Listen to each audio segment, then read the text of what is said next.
Hello guys, അസ്സലാമു അലൈക്കും.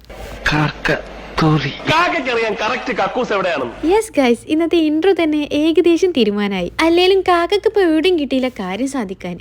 മൂട് പോയി എല്ലാ മൂടും തകർന്നിട്ടുള്ള ഇരിപ്പാണ് ഈ കാണുന്നത്. അപ്പൊ പിന്നെ ആ മൂടൊന്ന് സെറ്റാക്കാന് ഒന്ന് കോർണിഷിൽ കൂടി ഇറങ്ങി.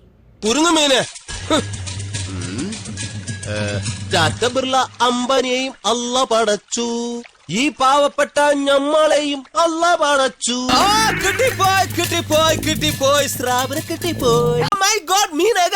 അവിടെ അത്രയും പേര് ചൂണ്ടിട്ടിട്ടും ഇയാൾക്ക് മാത്രാണ് മീനിനെ കിട്ടിയത്. പിന്നെ അതിനും വേണം കുറച്ച് കഴിവും ഭാഗ്യവും ഒക്കെ.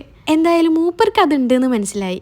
അങ്ങനെ നല്ലൊരു ബ്യൂട്ടിഫുൾ ആയിട്ടുള്ള സൺസെറ്റ് ഒക്കെ കണ്ടിട്ട് ഞങ്ങൾ തിരിച്ചു പോവാണ്. ഇപ്പൊ ചൂടായിട്ട് ഈ ടൈമിലൊന്നും ഞങ്ങൾ പുറത്തിറങ്ങലില്ല. സത്യം പറഞ്ഞാൽ ഒരു കാർ ഡേറ്റിംഗ് എന്ന് പറഞ്ഞിട്ടാണ് ഇന്ന് ഇറങ്ങിയത് തന്നെ. ഞങ്ങളുടെ മിക്ക കാർ ഡേറ്റിങ്ങും അധികം മൂഞ്ചൽ തന്നെയാണ്. കാരണം വേറൊന്നുമല്ല, ഇതിലെ മിക്ക ടോക്സും എങ്ങനെയൊക്കെ എന്നെ നന്നാക്കാന്നുള്ള മോട്ടിവേഷനാണ്. വിശ്രമ ജീവിതമാണ്. അപ്പോൾ ഞാൻ ഇവിടെ ഇരുന്നു വിശ്രമിക്കുകയാണ്. ജോലി ചെയ്യാൻ എനിക്ക് ഒട്ടും വയ്യ. അപ്പൊ ഓക്കെ, അടുത്തൊരു വീഡിയോ ആയിട്ട് വരാം. ബൈ.